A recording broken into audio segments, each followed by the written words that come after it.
This Sunday. Every Sunday. Side by side at the microphone, from the green light to the speed trap, Chris Switzer and Ray Carino calls them as they sees them, and you better believe them. Here! Relevant news, biased opinions, and outright bullshit regarding every aspect of automotive culture. Gas, but mechanical trickery never before revealed over FCC-regulated airwaves. Thrill to the explosive tension as Chris and Ray cuss each other down the track and barrel roll across the finish line, laughing at certain disaster as they shake hands for the devil. All that and much more this Sunday at high noon on the Motormouth Radio Hour. Call in and speak live with the Wizards of Speed and live feed, Chris Switzer and Ray Garino. Bring the whole family. Kids under 12 get in free. Every Sunday at noon on WHPC. Take the Long Island Expressway to the Meadowbrook Parkway and look for the sign saying no parking on the expressway and no express service on the parkway. Go right on Highway 24 to Garden City. $2 all-day parking includes pit pass. Sunday!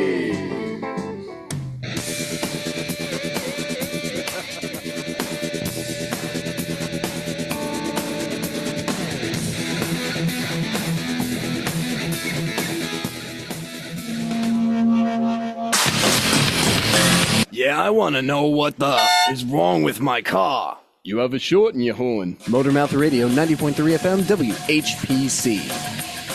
Yes, and you have tuned in to the new and improved Motormouth Radio right here on 90.3 WHPC with your hosts, Ray Guarino and Chris Switzer. We are having a fine Sunday here, and we hope to share it with you with your car questions and concerns. Is that right, Chris?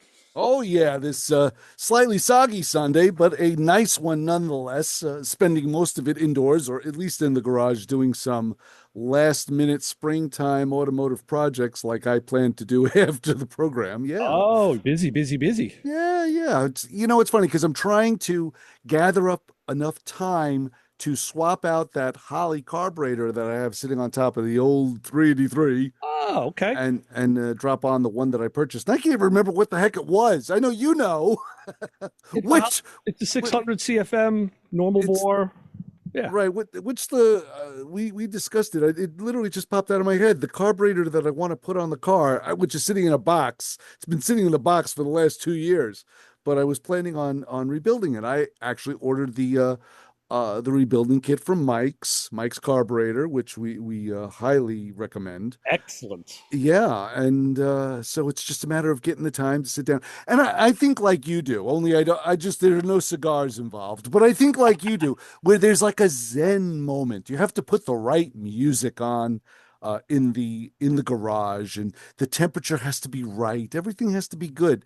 Some incense, maybe, I don't know, just some mood lighting.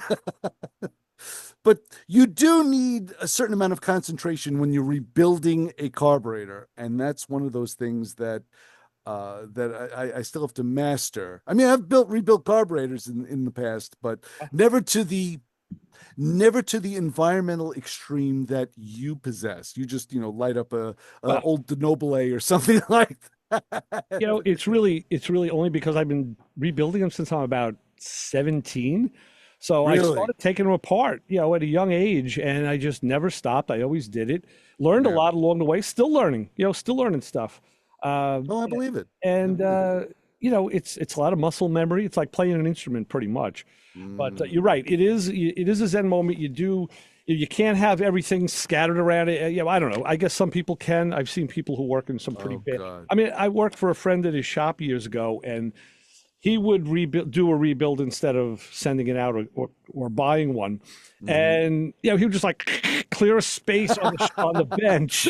I know exactly how he feels. And start taking the thing apart. I'm like, clipped rods, the check balls flying everywhere. And he always seemed to get it done. So it's just a matter of how you like your work environment to be. Well, after what I've been through automotively, working on a whole bunch of things, like just recently the exhaust on the Explorer and the exhaust on the truck, there's just the brakes on the Mazda. It was all of these things all culminating into one heap of junk on the tool bench right now. Yeah. Really, and it's exactly the case, right? I mean, this is how I work at times. I have to, push stuff out of the way just to get that task done at hand, and then Right. get that together, and then you push some more junk away to get another task done, and those half done tasks that are pushed aside. So yeah, that's how my tool bench looks now, and I don't want any of that when I take apart this carburetor. So, Sure. and I do have to take it apart because I want to use the Chrysler definitely this year. I mean, I have to pull the tires off it just because the tires are 45 years old. So Yeah, yeah. I have to pull those off I because know. I'm not driving this thing on any highway. But the carburetor does something on the engine. It has a performance issue that I'd like to address just for a second. When Huh? you get in the car in the morning and hit the key, that thing will start right up, from, and it'll run, it'll idle, everything's fine. Now you back it out of the garage, park it, let it run for like 5 minutes, whatever have you, park it, and then if you have to put the car back 10 minutes later, get in that car, it will not start for hill of beans. It'll crank and crank and crank and crank and crank. And then finally, like, you get it to wake up like out of a sarcophagus. It's like it gives you like that sort of drama. Ah, And you just gave me the clue I needed. oh, what was that? How does it run? Do that one more time. And then she'll fire up and you get like a whole, blotch of something coming out the back. But it's only been sitting there for 10 minutes. I mean, for crying out loud. So that's why this Holley carburetor is going to go off a roof. That's indicative. That sound is indicative of the choke being closed too far. But what we're going to open is the phones and say, Oh, "Hi, caller. You're on with the Motor Mouths." Hello, Chris. Hello, Ray. Hey, John. Hey, John. We had a top down day. No, unless you have not even if you have a submarine. No. Right. Yeah, Definitely not. if you have a scuba suit. Yeah. Well, there's ways around it, but yeah, you're right. This is, and I have to go out by your way. I got to go out to St. James today for a barbecue. Oh, jeez. You kidding me? Wear a rain jacket. Well, I have I'm my thinking at least I have my cigar shield. So no, there's my buddy has tents on the deck, and most will probably be in the house mostly. But stop at Costco, get a golf umbrella. I do. I have one. I have a couple. Yeah, but no, we'll be all right. We're not gonna be getting wet. Just driving. Chris, you got to stop talking about performance issues. I never hear Ray say that. John, you're right. It really is the case. It really is. But it's funny because Ray makes up for it because his main vehicle has given him more trouble than my main vehicle. See, I equate his main vehicle to be not the Cavalier, the Cruze, the Chevy Cruze. My main vehicle is the Mazda CX-9, and whenever Ray complains about the Cruze, I never come back with a problem with the CX-9 because there is none. So, Yeah, and truthfully, if you look at the histrionics of it, they're kind of far between. It's not all the time. It's not. I mean, it doesn't stop me from taking the car out. I'll take it today. It has stopped me from doing things in the past, though. And when it fails, it fails. That's what are you going to do? Yeah, it's the truth. It's just the nature of the beast. Now, at least the CX-9 on my end, it was giving me a little bit of brake issues. I had to do the stabilizer links on it, and it's just indicative of the 117,000 miles it's got on the clock. So, Sure. So it's part of the use. I get it, but you're right, John. I got the performance issues definitely. You're right about that. Not getting younger. What was that? I said we all do. We're not getting younger. Yeah, it's true. Yeah, thankfully those performance issues are okay. I wasn't going there. But yeah, I don't know about Ray's though, but mine are all right. We're doing okay. What a washout weekend for car events. It really is, unfortunately. Yes. Yeah. No, it's true. Everything's canceled. That's why I say, go in the garage and do a project that you were counting on or you didn't have time for all this time. Now's probably the greatest weekend in the world to do it, whatever it is, because everything's getting canceled and you're not going anywhere for the next 2 days at least. Yeah. So rebuild that carburetor, John. Yeah, Well, and on that note, carburetors, I learned this many, many years ago by somebody wiser than me. They said, the most common problem with carburetors that cause a rebuild to be needed is not wear and tear or even failure. It's dirt. It's just dirt and or varnish or gum and whatnot. And that's why I had over the years, the one thing I did change the most was my cleaning strategies. And now, like John, I've upped it to ultrasonic because that gets into the little cracks and crevices and passages where you can't, with just soaking the carburetor. So that's the biggest problem you're going to face is really your cleaning is the. Ray, that's an excellent point. And a lot of I don't do carburetors, mostly small engine stuff. But even like the 2-cycle, even 4-cycle, I use seafoam and I put the carburetor in the ultrasonic cleaner, and I've had awesome results. You don't have to take it apart. You don't have to worry about gaskets, because seafoam is, pretty gentle. But even using it straight up in the ultrasonic cleaner, it's amazing what it does. So you put the carburetor in whole, take it out, and then reinstall it? Yep. Wow. See, I'd want to look at the inside. I always want to check the float adjustment. You want to look at the needle seat. Plus, I would never really trust, I guess, the gaskets after they got soaked, fully wet. Well, I guess maybe if you never took it apart, yeah, I guess they could dry out and still be in shape. I guess I've heard of people doing that. I've never done it. That's not my choice. I do disassemble. And the small engine stuff, there's only like an O-ring on the float bowl and maybe one gasket. There's not a lot, but No, they're way more involved on a car. But yeah.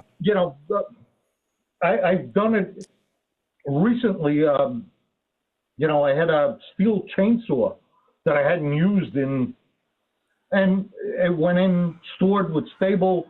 There's no fuel cut off. Right. And it wasn't playing nice trying to start it. Yeah.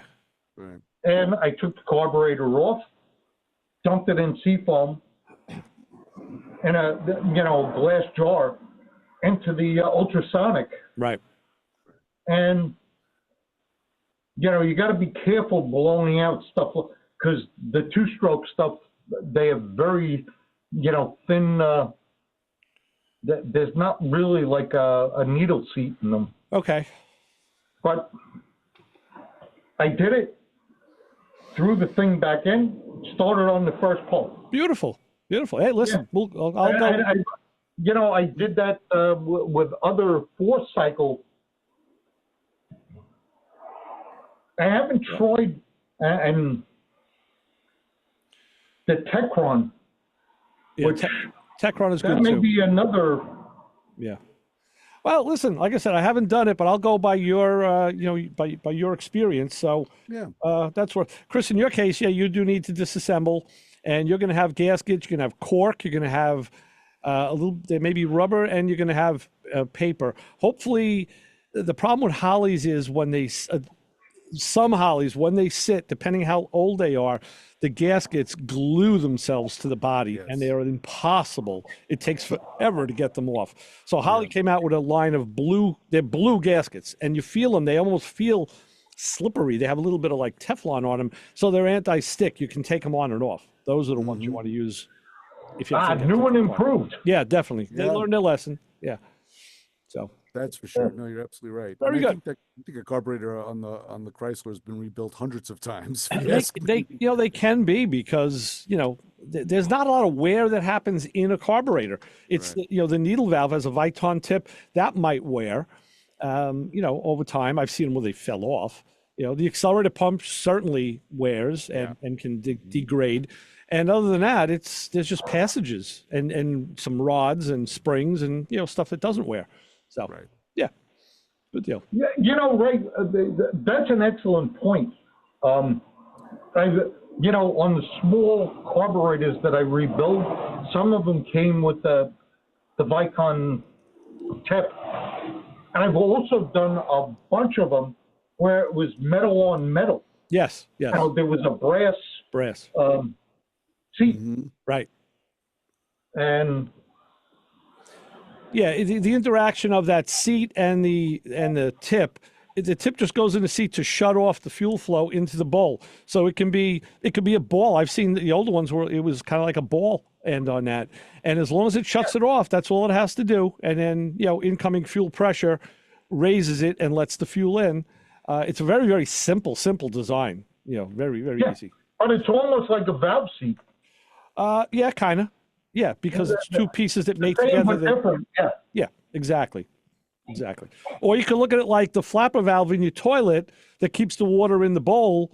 That's a conical piece that sits into the matching female groove, and when it closes, the water stays where it is. When you pull the handle and lift it up, it lets the water out. In that case, it does the opposite, but it's really the same thing in a different application.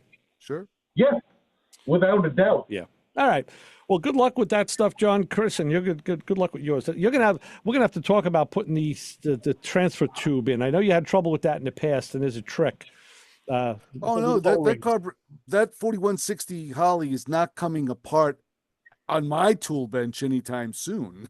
Oh, I thought it's the one I'm replacing it with was the Carter, the what is it, AFV? Oh no, it would be the AFV was the original one that stood for aluminum 4-barrel. They replaced that with the AVS, which was an air valve secondary, and now the new Carters are made by Edelbrock, and they go by different names. The one I purchased is a 71. It's out of off a 71 big block. So so I figured as close as I can get to. If it's an original carburetor, yeah, that could very well be an AFB. You know what? I just did this yesterday. Looking at the front of the carburetor, there's the pads where the studs come through. So when looking at the carburetor, on the left-hand side pad where the stud is, there's a number. It's probably going to start with it'd be a 9,000 number. Okay. If you find that number, send it to me, and I can tell you what the exact application is. I have a decoding chart. So I will do that. All righty, John. Listen, stay out of the rain today. Try and stay dry. Yeah. Can I pose one more question? Yeah, go on. Sure. What do you got? I sent you an email on I want to put the Techron into the vet. It's got 2 9-gallon tanks. Right. And I'm sort of, on the fence about just dumping it in when it's at half a tank. It's weird how it fills up. I don't know if you read that, but I didn't. No, I didn't see that. I don't know. I guess I'm assuming the fuel goes into Fill-A-Neck and it just goes. It finds the level. It goes into each tank, and so they have an equal level. Yeah, I think it fills up. I'd have to go back and read it again, but it fills up the driver's side and then spills over into the passenger side. Yeah, then you have no way of knowing if you're getting the right dispersion of the Techron. Yeah. Yeah. It's weird because it actually dispenses the gas between the 2 tanks. I know this with something like Startron and Techron, you can't use too much. You can't. You can run the engine on it pretty much. So if you want to be safe, just put in more than what it would call for, and that way you kind of hedge your bet. Yeah. The funniest is what I'm reading on a lot of the Corvette forums, and there's an issue with the fuel gauge, and everything that I see, they keep going, dump 2 bottles of Techron in, which do, I think one bottle does like 15 gallons.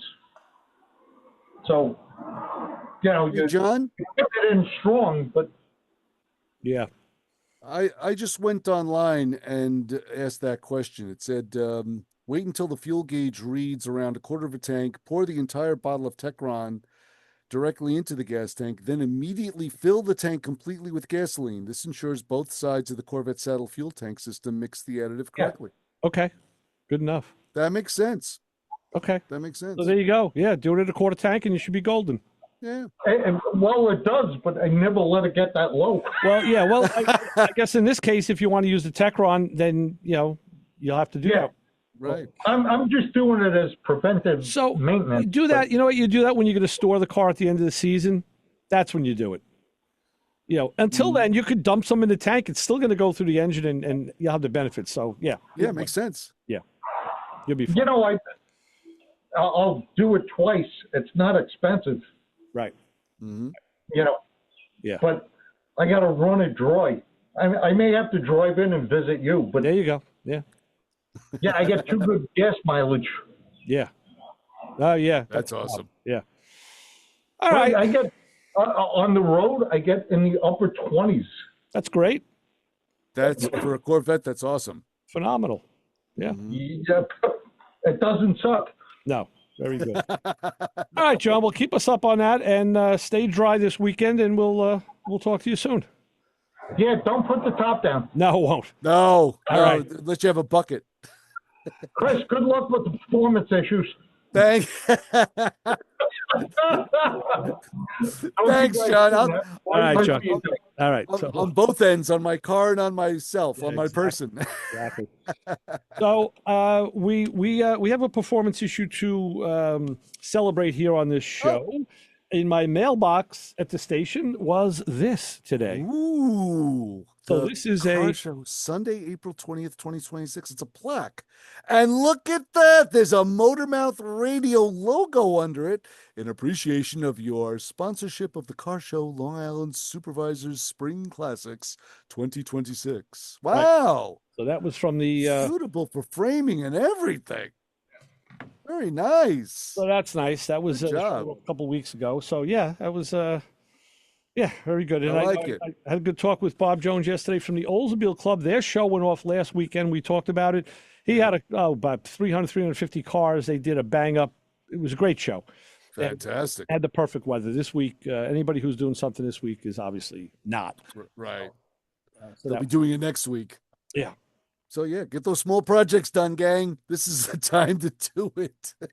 So I got to tell you, we didn't get to talk about it last week too much, but on my recent road trip, I actually went to the happiest place on earth. Where is that? It says America.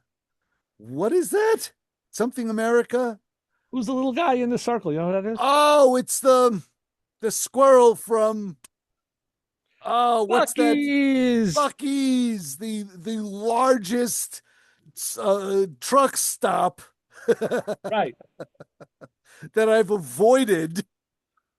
Oh, I've yeah. yet- Well, we I've made yet to it. stop in a We Buc-Cee's. made it a point to go there. So we're gonna go to the phones again and say hi, caller. You're on with the Motor Mouths. Hey, good afternoon, good morning, whatever, Ray, Chris. Speak of the car show host, Bob Jones from the Long Island Olds Club. How are you, Hey, Bob? Bob. Yes, very good. How are you, Chris? Doing well. How was your show last week? How'd it go? Yeah, I heard you guys mention it, so I thought I'd call in. Well, thank The you. show went off very nicely. We were lucky on the weather. It was warm, but it wasn't like today, which is normally what we get. Right. You know? Yeah, I understand. Yeah. Was there yeah. any So drama, Bob? Was there any drama? A car show? Car show drama. Let me think. No, I don't think so. Okay, good. I would say a high percentage of the people who have expressed, sentiments about the show have said it went off well. They enjoyed it. It was, even though it was hot, I was using sunscreen, and some guys out there didn't have tents, but no one really complained that it was too hot. Right. And there was a nice selection of cars. We had over 300 cars, which is very good. We were very happy with that. Mm-hmm. Fire department did a good job. I saw Christian there.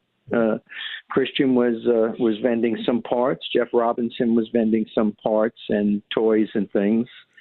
We had a nice selection of vendors. We had at least about 20 vendors, which was very nice. And we have about we do have 12 sponsors. So those sponsors, we put them on the back of our show shirts. And as you know, the first 200 cars that come in get a free shirt, and it's a nice shirt. So it's well worth the price of admission. Bob, I've worn your shirts out of state and gotten comments on them. Yes. Yeah. Well, I have another one for you guys. Oh, excellent. We'll be giving you the 2026. The nice thing is the sponsors do give us, a fee. And based on everything that we do at the show, we end up making money, which we're able to give to the three not-for-profit / charities, as I call them. Uh-huh. And we had an animal rescue, Bobby and the Strays, out of Freeport right there. Nice. They were on the field with a couple of the dogs. Of course, the North Belmore Fire Department parade and drill team. They're our partners for many years now. Christian is an ex-rinky dink, or right. maybe when you're a dink, you're always a dink. I guess. think so. Yeah. Yeah. My stepdad You're a dink to the end.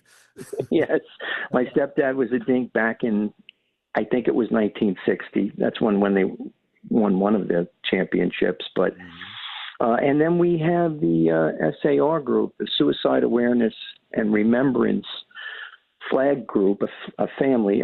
So Kevin Hertel, who we've partnered with the last couple of years, has come up with a flag similar to the POW flag, but more of a remembrance flag for those that have been lost to suicide. Mm-hmm. And I don't know how much you know about our all the veterans groups put together, all the arms and the service. We lose, close to 20 veterans a day across, the country or world from suicide. So more than wars, the losses. So he has been petitioning Washington and local states. I think the town of Oyster Bay might be flying the flag in their municipal building there. But yeah, I know he wanted to get it right under the POW flag. Yes. Yeah. So those are the three groups that we're able to write nice checks to.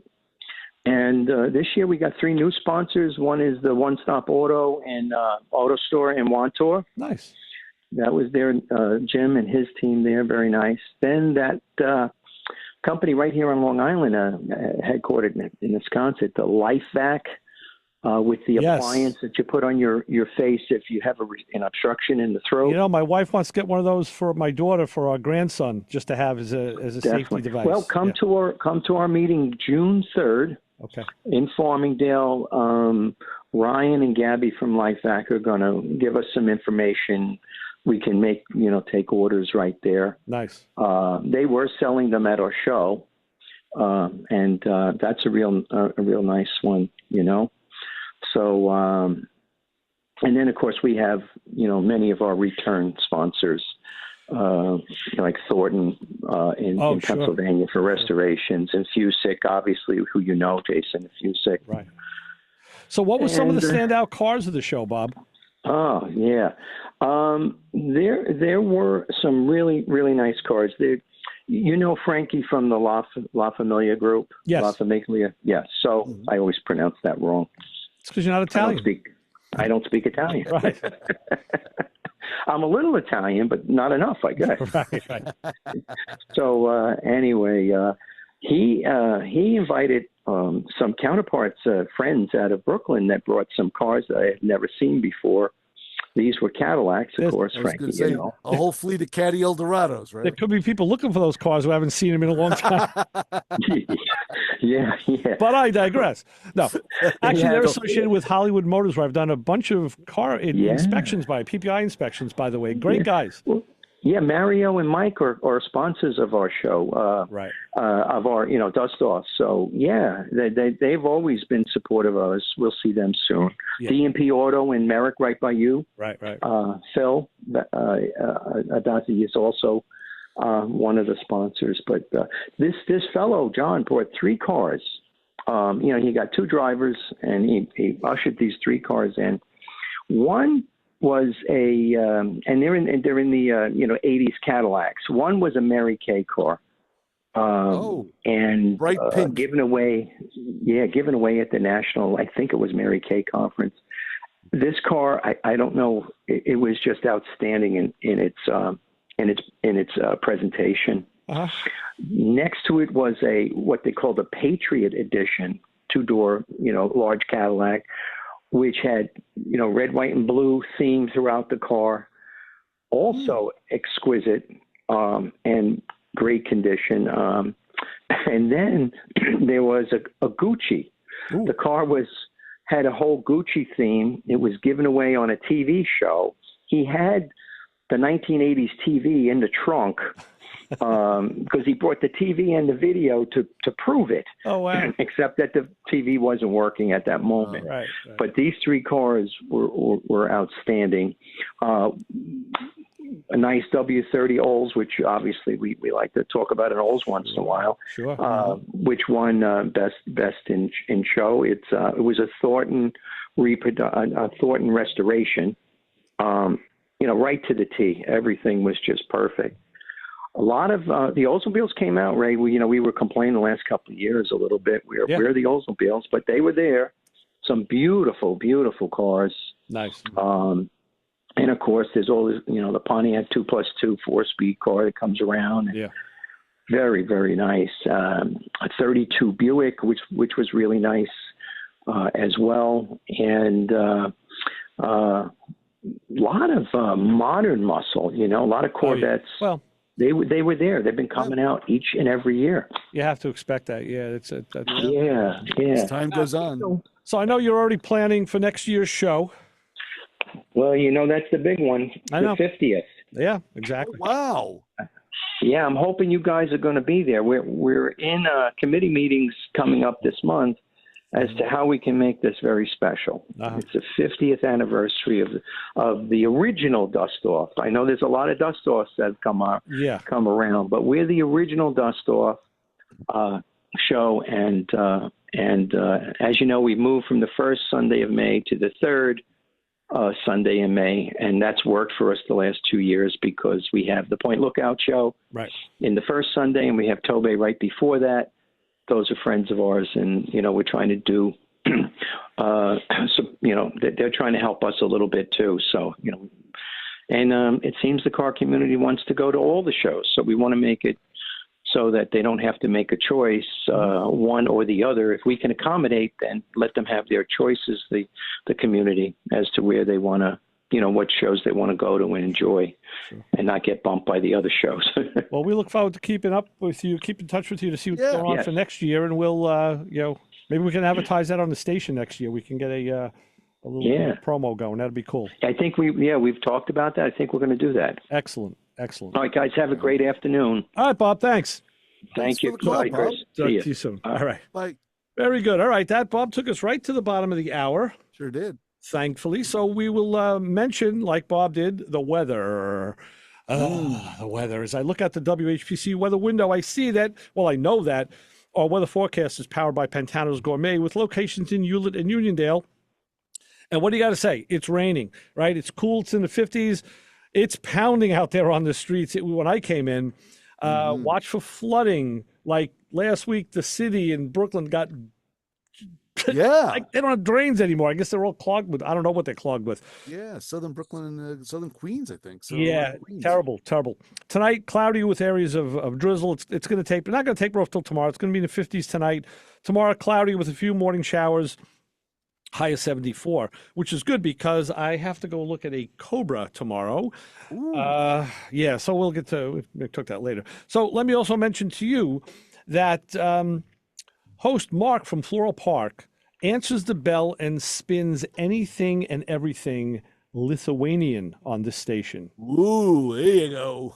It's a very popular show. I will tell you that. Sure.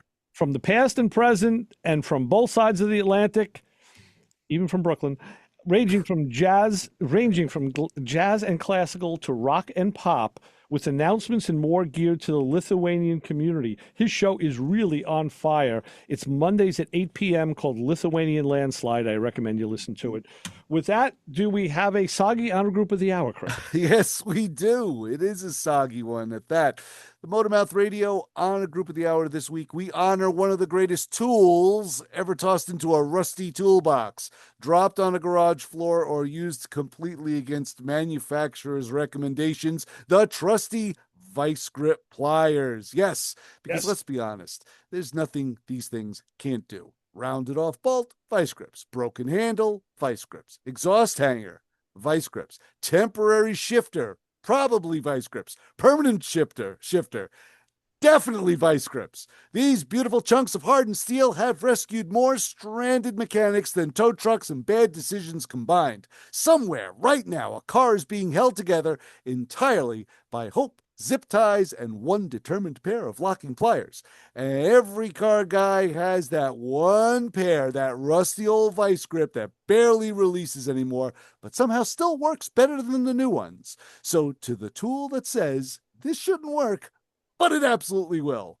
So if you ever needed a pair of vice grip pliers to get you out of a jam, then you are part of the Motormouth Radio Honor Group of the Hour this week. I'll tell you real quickly, you're right. I've used them as window crank mechanisms. I've used it in lieu of a steering wheel. Yeah. And there's a certain Silverado at the shop that's now a plow truck. And when they got the truck, there was the main engine ground came up to the firewall to a flange. And I guess, I don't know, they lost the bolt. There's a pair of vice grips holding it in place. And I guarantee you it's still there today, even though I saw it there 6 years ago. You're right. So with that, and Brian got me a pair of, they're newer now, but they're vice grips in two different sizes, and they have just a triangular opening on them, and you use them to get brake lines off that are, it's like sometimes the line wrench will slip on a brake line. Yeah, it'll stretch. So these vice grips mimic the line wrench, but now you can tighten it and clamp it on there and take a compromised line wrench off. So get a good bite out of it. Wow. Yeah, absolutely. All right. Prepare for me. With that, we'll take our break. We'll be back with more Motormouth Radio after this quick indulgence right here on 90.3 WHPC.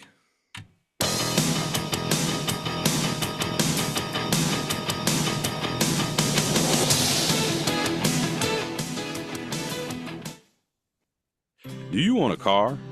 Or have you ever seen one? Then you might be one of the millions of Americans who suffer from "there's something wrong with my car, but mechanics cost too much itis." Call the Motor Mouse at 516-572-7440. Our trained staff of 2 will help. There are answers, sometimes correct ones, and we may have them. Motormouth Radio, 90.3 FM, WHPC. This show on 90.3 WHPC is brought to you by CarStar Celebrity Chase Collision, with 2 locations in Limerick and Oceanside, who remind you that New York state law says you always have the right to choose which shop will fix your car. CarStar Celebrity Chase Collision offers a full range of services, 24-hour towing between Montauk and Manhattan, shuttle service, and they can help you with a rental car arrangement if needed. All repairs include the CarStar Lifetime Nationwide Warranty, ensuring that the experts at Celebrity Chase Collision are always on your side. Y sí, hablamos español. More information is available at 516-593-0920 or online at celebritychasecollision.com. It's a call-studded program. We do have another caller on the line. Caller, identify yourself. Anthony, I called those guys with the cars one time. Oh, nice. The Motormouth guys. Oh, yeah, those good old boys. There you are. Anthony, where are you calling from? I'm in Freeport. Yeah, this morning I missed it. My boss was, every time I turn it on, he turns it off. I say, whoa, whoa, whoa, whoa.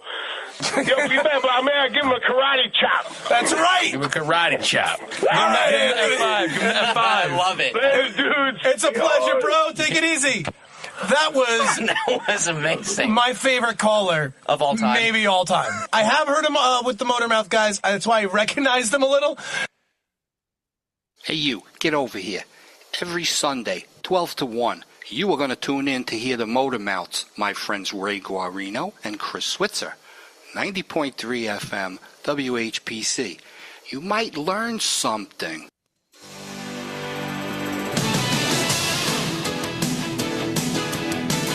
All right, we are back. Motormouth Radio, Long Island's only vetted car show. For all of you wacky car people out there who want to know things about mechanical oddities, Chris, I got to tell you something that I learned. You know, we've talked over the years a lot about this, about changing transmission fluid, when to do it and when not to do it.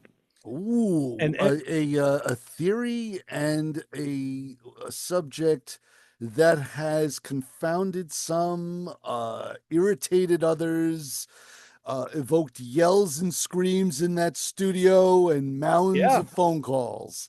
So, well, yes. I'm going to tell you, we've all had our thoughts on it, and I'm going to tell you, I did recently, well, a couple weeks ago, I did change tranny fluid on the Camry, which has 125,000 miles on it, and it was very dark, brownish colored, didn't smell burned, but the car did have, it was exhibiting like a late shift in the upper gears, especially into the overdrive gear.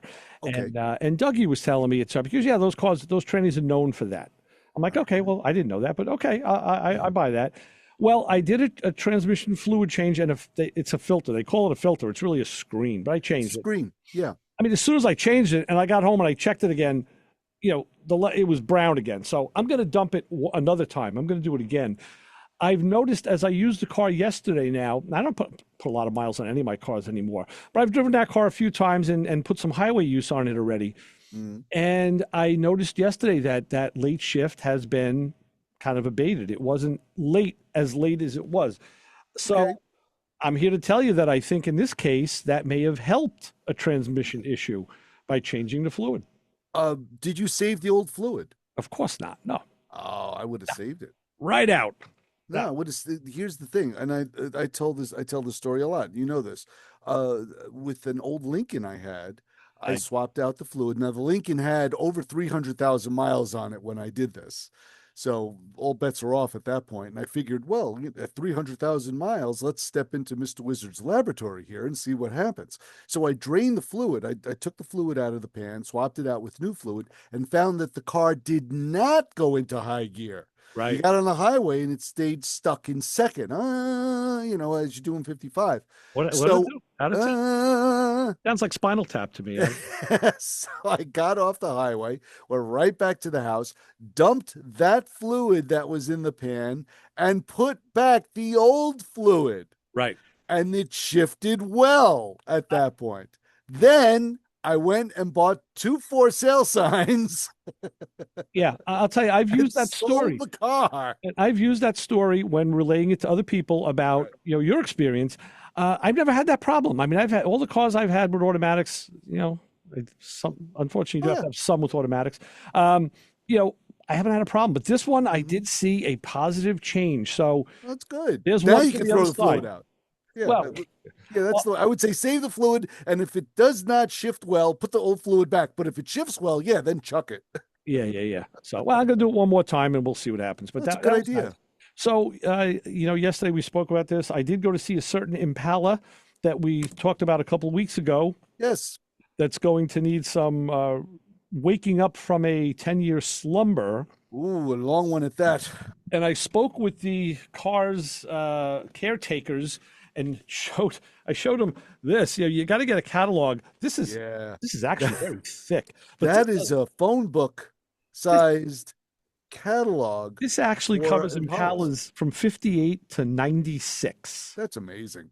So that's what I want to talk about. I mean, this car happens to be in very good shape, luckily, but people need to, and we all do it. People deal with suppliers, and I'm even kind of torn on this too. Like I'm gonna do a lot of brake work, wheel cylinders and master cylinder. I'm wondering, I've heard you've come highly recommended too. But I've heard that too, which it's a rumor. Yeah, it was written on a wall somewhere. But I don't know. Like, am I going to go through a restoration company for those parts, or am I going to go to my local auto parts store? Like that is a fantastic question. Great. Yeah. Well, here's the thing. Knowing you, I would say go through your channels at the local automotive store. But a lot of people do not have the advanced caliber of network that you're dealing with. So I would say they would probably have to go through the catalog. But yeah, I think truthfully, being the slick and exotic master co-host and longtime radio colleague of mine, I would say, yeah, you could go through your auto parts stores. I think so. Yeah, but any guy, like, let's put it this way. I didn't have that network when I was up here with the TR6, with the Triumph. So I did have to go through the catalog and go to Moss Motors, because every auto parts store I went to and said, do you have an oil filter for a 74 Triumph TR6? They went, what's a Triumph? I go, thank you. Have a nice day. It's that 80s hairband that, Yeah. I'll tell you something. And I talked about this too a few weeks ago on this show. You actually, or it might have been a conversation where you asked me this about, we're talking about getting parts now and how manufacturers are drying up. Parts are hard to find. And my Fiat came up, and what are you going to do about that? I said, you know what? It's actually as easy now as it was 20 years ago to get parts for the Fiat. They all come from Italy. They're not coming from the United States. So with the Triumph too, you can probably get parts for that car easier than maybe an American car. I was thinking about buying. Yeah, I was thinking about buying another one. Yeah. Well, you haven't had enough pain and suffering in your life. You need more. No, I need another canker sore in my garage. So there's a question. Our buddy Rick has a Triumph motorcycle. Now that you mentioned Triumph, fairly new, low mileage, good shape, and he has it up for sale. And a fellow contacted him recently, wants to trade him a 91 Miata for it. So he was like, what do you think about that? And I'm like, Miatas are hot. They are definitely hot. They are. I have a problem with trades just overall. Yeah. I have a problem with trades because they never work out. At least I've never seen both parties truly happy on a trade situation. Yeah. So I would say no, just on that premise alone. I think the overlying thing is both people want to get rid of what they have. And sometimes when you take somebody else's item, even though it's not 100%, like I'm thinking about this Toyota that I'm driving now. I want to do some repairs to it. I want to do some things like I want to change the fuel sending unit because it's off. All the Toyota sites I see, it's $200 for the sending unit. Really? And I'm not spending $200. I found a guy on eBay who has, it's a junkyard too, or a recycling center somewhere in the Midwest. Fine. And he wants $50. Sold. But I guaranteed that I'm never going to get it because I wrote the guy a message. Yeah. And I didn't say, hey, my cousin Rocco's going to come pick it up. It better be good. No, I didn't say that. I said, listen, I'm interested in the sending unit. I said, and I understand it's a used electrical part. Right. You're talking about a wiper and a rheostat electrical part. But I said, okay, I understand that. I said, I'd like to know if you can check for me with an ohm meter that it's registers between 2 to 3 ohms when full and about 100 to 200 ohms when empty. I said, if it does, you have a sale. And I hit send and I told my wife, yep, never going to hear from this guy again. Don't hold your breath, young man. Oh, no. It's been a week already and nothing. Forget it. I said, yeah, he's going to say, oh, me, what the heck is it? What does this guy want me to do? Who's this crackpot? Exactly. That's what he's going to say. So obviously, the previous owner was happy using the gas gauge as it was, but I'm vested enough. I like the car enough where I'm willing to spend some money on it. Well, what's the gas gauge doing? Okay. Or what's it not doing? I've only put gas in the car twice. The first time the tank was below a half a tank, between a half and a quarter. So I filled it up and I got in the car, turned the key on, and I expected to see it at full. Yeah. It was at about half. I was like, huh? I said, well, the sending unit's bad. It's only reading half. But by the time I got out of the station, it had risen to full. Very slow rise. Okay.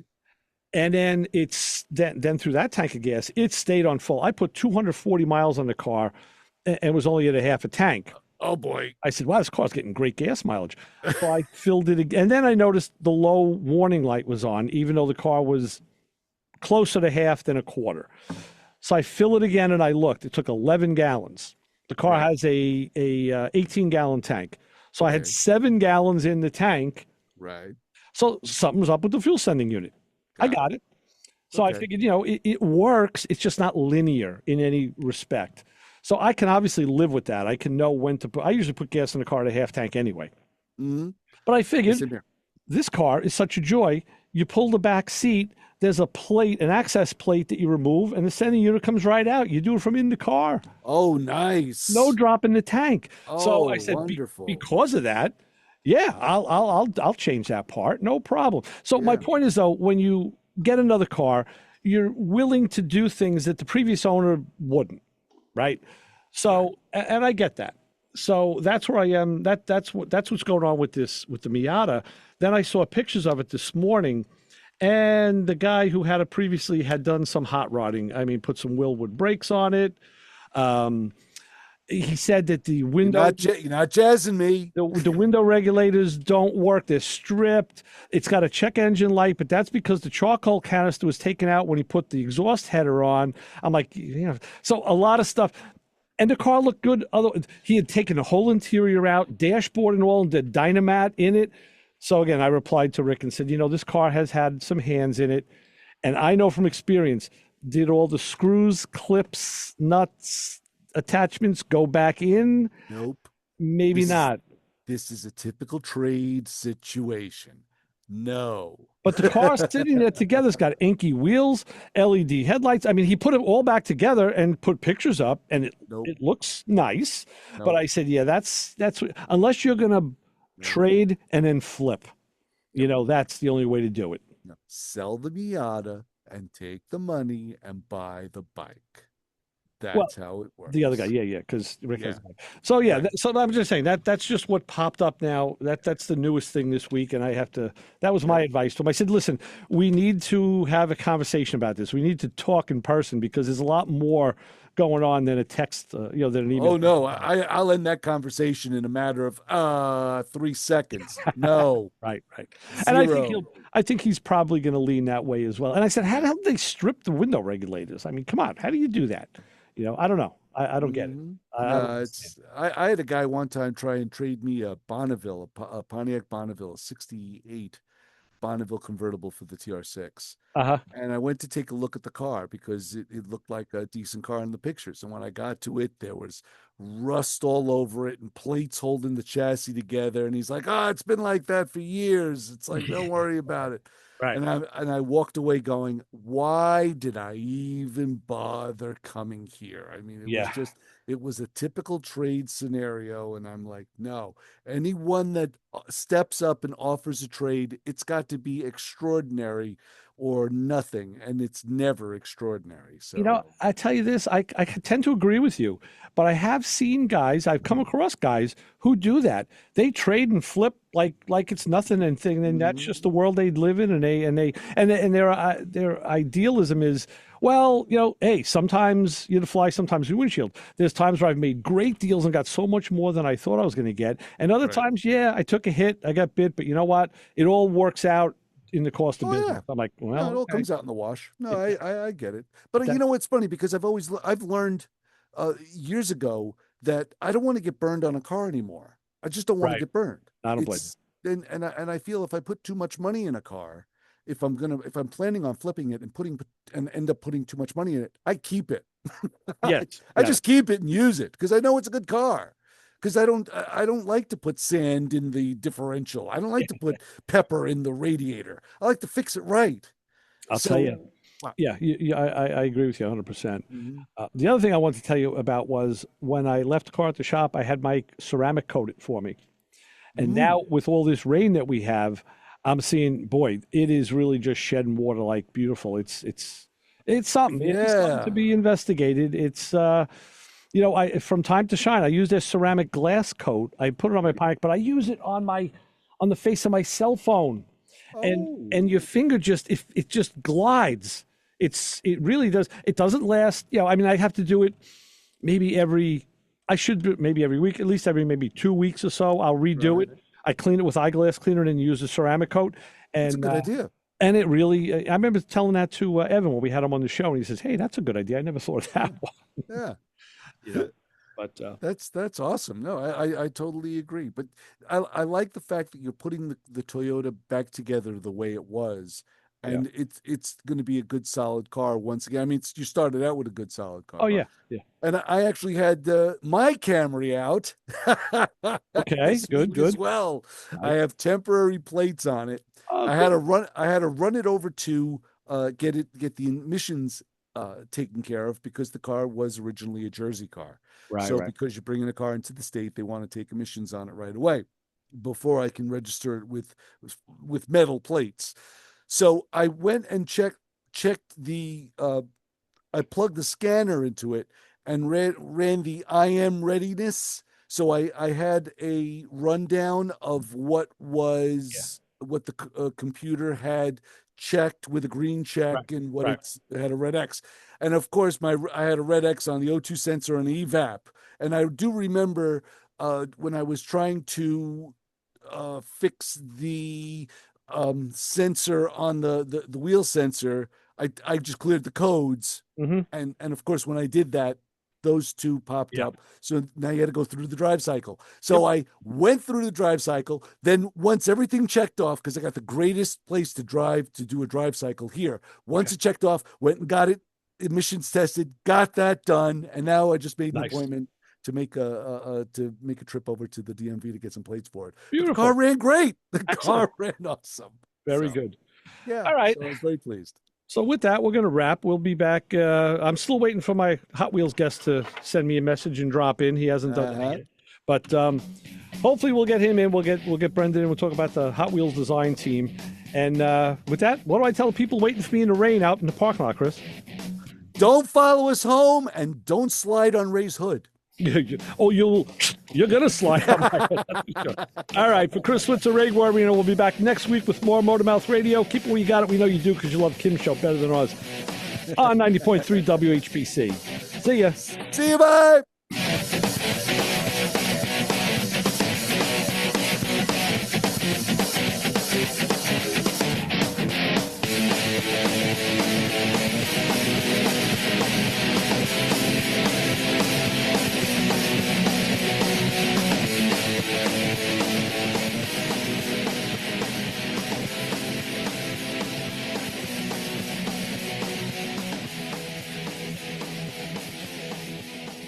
This show on 90.3 WHPC is brought to you by CarStar Celebrity Chase Collision, with 2 locations in Limerick and Oceanside, who remind you that New York state law says you always have the right to choose which shop will fix your car. CarStar Celebrity Chase Collision offers a full range of services.